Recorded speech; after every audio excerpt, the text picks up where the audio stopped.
Hello, and welcome to the continuation of our Solid Advice, Solid Solutions series. I'm Willem Hattink, head of our private wealth management business here at SunTrust. Today, we're going to discuss a topic that is of vital importance to every one of us. Are you financially ready for the future? With me today is Perry Chesney, Senior Vice President with SunTrust Private Wealth Management. And in addition, we've invited Dr. Kathleen Gurney, founder and CEO of Financial Psychology Corporation and author of Your Money Personality, What It Is and How You Can Profit From It. Dr. Gurney is a nationally recognized expert on the psychology of money management and investing and has been featured in major international publications. I've asked both of them to join me today to talk about wealth planning and how a plan can turn into reality. We want to be sure that we're taking the right steps today to ensure that we are prepared for the years to come. Those steps are different for each of us. We have different goals and specific influences that directly impact our financial strategies. There are also other factors to consider. How we view money and our attitude towards it play a large role in our personal financial roadmap. Let's begin. Perry, thank you for joining us today. With over 25 years in the wealth advisory business, you've seen lots of opportunities to help clients get started with a plan. So in your experience, what's the biggest hurdle in getting started and creating a financial plan? Well, I think, quite frankly, Roland, that is the biggest problem. It's just the start part. Just to get people to begin the process. Because it's like starting a workout routine or starting a diet. You're overwhelmed. You're not sure you can accomplish it. You're not sure what's the right answer. You don't know really where to go. And so just starting the process is the first thing that we got to help people through. So Perry, when you talk about the process, it almost indicates to me that it is not a one and done. Yeah, absolutely. I think the financial planning process is what's so powerful, because we're not talking about an event. Life is dynamic. It's not static. And everybody has 1, 2, 3, 4 hot button issues they want to have addressed. In order to address those issues, you have to have a way to kind of integrate and synthesize all this data and information and have it come out with something cohesive that you can follow to help you accomplish your dreams and goals and aspirations. Let's say that I really want to get started, right? And I want to get meeting with an advisor and want to get the process started. Where do I begin? How should I prepare to meet with somebody like you? Well, let's take a look at a video and just get an idea. Kent, thanks for being with me this morning. Pleasure, Perry. So, Kent, tell us a little about yourself. Well, I'm a recently retired CEO of a public company. Spent 41 years in industry, primarily as a finance guy, CFO. And then the last few years, I moved into the operations side of the business as a president, COO, and then the last 3 years as CEO. So I've kind of done it all, fortunately. It's been a great run. So a new chapter, right? Never thought the day would come. It's here. I'm really enjoying it. But, you know, it's a whole new chapter in my life. And the last year or so, I've been able to devote a lot more time and energy to things I ignored for many years in my life, which is my own financial planning and financial future. What were you looking for as you began to head toward this new chapter in your life?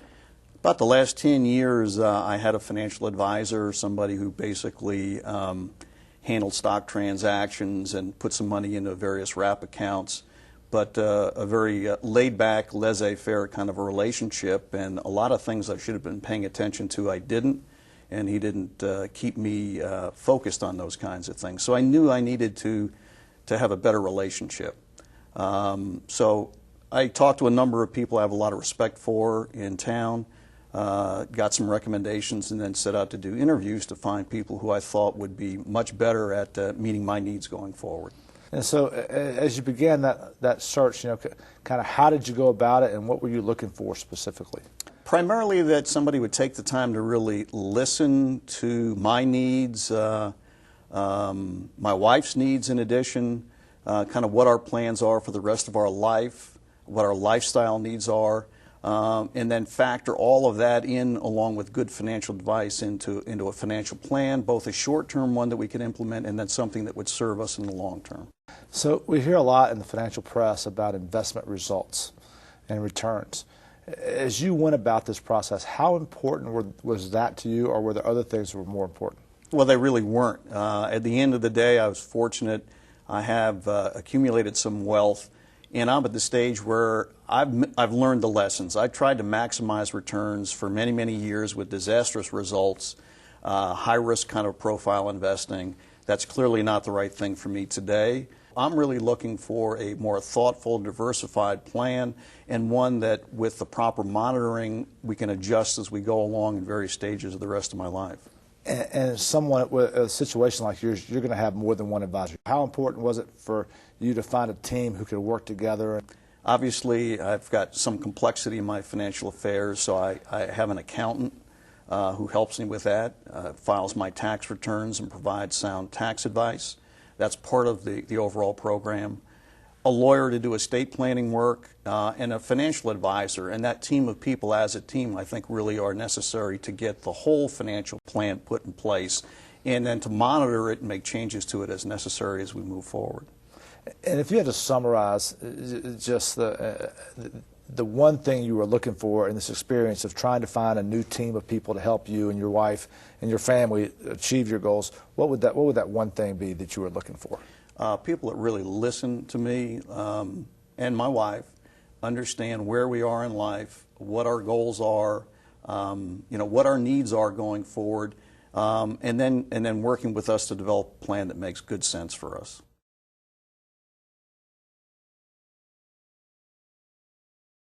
What are your takeaways from this clip? First off is that everybody needs to go through the process, and you need to go through the process with somebody who can kind of help navigate all these conflicting and competing financial agendas we all have. And secondly, to be able to connect with somebody on an emotional level, to hit the triggers that are important to them by understanding what their goals, aspirations, dreams are. Yeah, it's really interesting that you bring the term emotion into it, and we're really fortunate to have Dr. Gurney with us today. And how did you get involved with the business that you're in? Well, I started to look at the psychology of money management and wealth management when I had my very first uncomfortable situation with an investment advisor. During the session with him, I felt more and more uncomfortable because I didn't have a context and a framework to really understand myself. So when he was asking me questions like, how much risk are you comfortable taking? I didn't really understand my risk tolerance. I didn't have that experience.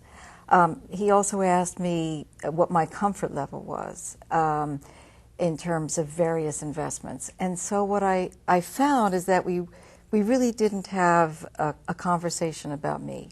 We were launching into what investment products were we going to use for my particular goals. But in fact, I didn't even know how to articulate my financial goals. Right. I didn't know how to prioritize them. So that experience led me into really wanting to investigate what do we need to know about ourselves to make sound financial decisions. You mentioned the advisor. Talk a little about the role of the advisor. I think we can really be helped by working with an objective advisor. Because as I said, what we all bring to our money management are some feelings. And if we can share these feelings with an advisor that we trust and have rapport with, that advisor can actually build safeguards into our planning so that we can counteract together some of perhaps my biases and my habits that could actually sabotage my financial goals. Yeah. In the interview that Perry and Kent had, the ones we just saw in the clip, what's your response? Any observations that you'd like to make? He really wanted financial planning to be client-oriented. Up until that point, it had been product-driven. No one had taken the time to really get to know him. Rapport was never established. That's a big point. Trust wasn't engendered. So he really knew quite a bit about himself, but he was not able to share that because that process just wasn't there for him. So I thought that was there. And then also for me, the emotional trigger was wanting his loved ones to feel confident that their financial future was going to be safe. In your book, you talk about money personality traits. What are they, and how do they affect our attitudes and actions towards money? I've identified numerous and key financial traits, and then money management profiles based on how people function on these traits. And a money personality are the attitudes and feelings that we have that make an impact on how we earn, spend, save, and invest our money. One of the important traits is our desired involvement with money management. Some of us want to be highly involved and desire a great deal of control on our money management, while others of us really want to be minimally involved. So for the process and the outcomes to be most successful and satisfying, our preferences should really be built into our plan and process with our financial advisor. A second key trait is our comfort level with risk. And some of us don't want risk at all. Others want and can tolerate higher levels of risk. So they're going to want to communicate that preference in the wealth management process so that the strategy can be built on that comfort level. In your book, you also talk about money personalities. Tell us about that. 9 money personalities were discovered through my research with tens of thousands of individuals. And the work is documented in my book, Your Money Personality, what it is and how you can profit from it. So the purpose of my work is to really help people profit from their money personalities, manage their financial behavior, and give them objective information that they can use with their wealth manager in the process of planning an investment strategy so that they can actually maintain those strategies over time. One of the groups, for example, are the entrepreneurs. The entrepreneur profile earns money really well, but they don't seem to optimize their wealth accumulation as well. And as each of the 9 profiles has blind spots or potential pitfalls that can trip them up, the entrepreneurs are risk confident, they have a drive to excel, and then it makes them overly optimistic about what they can do. The achievers are steady as you go. They earn and they accumulate wealth well. For them, they have a high need to be in control of their money management. A pitfall can be their lack of comfort in trusting others to share the control and provide an independent and objective perspectives. And the last profile that we have time to discuss today are the money masters. And they're excellent wealth accumulators. For them to be satisfied with their money, it really must serve their most important needs and desires. So an important focus for them in life planning and financial planning comes in when they have to prioritize the objectives with their independent advisor so that the advisor knows what's most important to them and then can plan so that their wealth is satisfying those objectives. So in general, it's really extremely important to know your money personality. Through this conversation, I hope we've demonstrated the importance of being ready for your financial future and provided you with insight on how we look at money and how it influences our decisions. Quite simply, everyone should engage in the financial planning process.